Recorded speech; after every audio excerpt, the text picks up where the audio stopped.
Hello students, আমি Nitish sir জ্ঞানজ্যোতি coaching সেন্টারের পক্ষ থেকে তোমাদের প্রত্যেককে জানাই আরও একবার স্বাগত।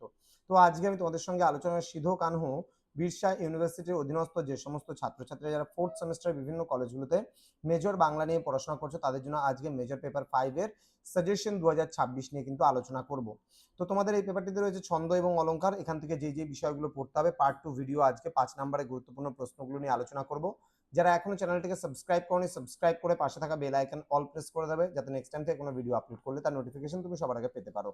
এছাড়া অনলাইনে যারা ভাবছো আমাদের ক্লাস জয়েন করবে, নোটস নেবে, তারা অবশ্যই যোগাযোগ করো আমাদের অফিসিয়াল নাম্বার 7076398606 নাম্বারে অথবা 6295916282 নাম্বারে। তোমাদের টোটাল কোর্স ফি রয়েছে তোমাদের এই সাধ্যের মধ্যে জাস্ট 1199 রুপিস, কিন্তু এই মুহূর্তে দাঁড়িয়ে আমরা নিচ্ছি না।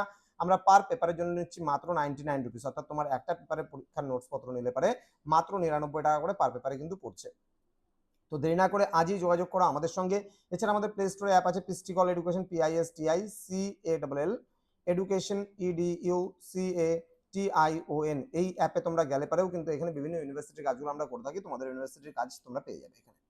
চলো শুরু করছি আজকের ক্লাসটা প্রশ্নমান 5-এর জন্য। দেখবা ছন্দলিপি প্রস্তুতকরণ, পর্ব, চরণ, মিল, লয় এবং জ্যোতি সহ এগুলো কিন্তু করতে হবে। যেমন এখানে কিছু উদাহরণ দেওয়া আছে, উদাহরণগুলো তোমরা একটু লিখে নিবা। এই সমস্ত ছন্দ এবং অলংকার নির্ণয় কিন্তু আসবে। নেক্সট, কাব্য কবিতা রচনায় ছন্দের প্রয়োজনীয়তা এবং গুরুত্ব সংক্ষেপে আলোচনা করো। 3 রীতির বাংলা ছন্দে মাত্রা গণনার পদ্ধতি 3টি পৃথক উদাহরণ দিয়ে লেখো। নেক্সট, বক্রোক্তি অলংকার কাকে বলে, বক্রোক্তি অলংকারের শ্রেণীভাগ সহ উদাহরণ দাও। গুণার্থ প্রতীতিমূলক অলংকার কাকে বলে, ব্যাজস্তুতি কোন শ্রেণীর অলংকার, ব্যাজস্তুতি অলংকারের সংজ্ঞা এবং উদাহরণ দাও। নেক্সট, বাংলা ছন্দ চর্চার ইতিহাসে প্রবোধচন্দ্র সেন অথবা অমূল্যধন সেন মুখোপাধ্যায়ের অবদান সংক্ষেপে আলোচনা করো। নেক্সট রয়েছে দলবৃত্ত এবং মাত্রাবৃত্ত ছন্দের মধ্যে গাঠনিক ও মাত্রাগত বৈচিত্র্যগুলি বা পার্থক্যগুলি উদাহরণ সহ বুঝিয়ে দাও। নেক্সট, অক্ষরবৃত্ত ছন্দের মূল বৈশিষ্ট্যগুলি সংক্ষেপে আলোচনা করো। নেক্সট, শব্দালঙ্কার ও অর্থালঙ্কারের মৌলিক বৈশিষ্ট্যগুলি বা পার্থক্যগুলি বিশদে আলোচনা করো। নেক্সট, উদাহরণ সহ শ্লেষ অলঙ্কারের সবঙ্গ এবং অবঙ্গ শ্লেষ শ্রেণীভাগ আলোচনা করো। নেক্সট রয়েছে উৎপ্রেক্ষা অলঙ্কার কাকে বলে, উদাহরণ সহ এর প্রধান দুটি ভাগ বুঝিয়ে দাও। নেক্সট, ব্যতিরেক অলঙ্কারের সংজ্ঞা দাও এবং এটি উপমা অলঙ্কারের থেকে কিভাবে আলাদা তা উদাহরণ সহ লেখো।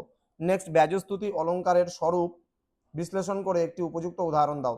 নেক্সট, বাংলা ছন্দের বিভিন্ন পরিভাষাগুলির মধ্যে দল, কলা এবং জ্যোতির পারস্পরিক সম্পর্কটি সংক্ষেপে আলোচনা করো।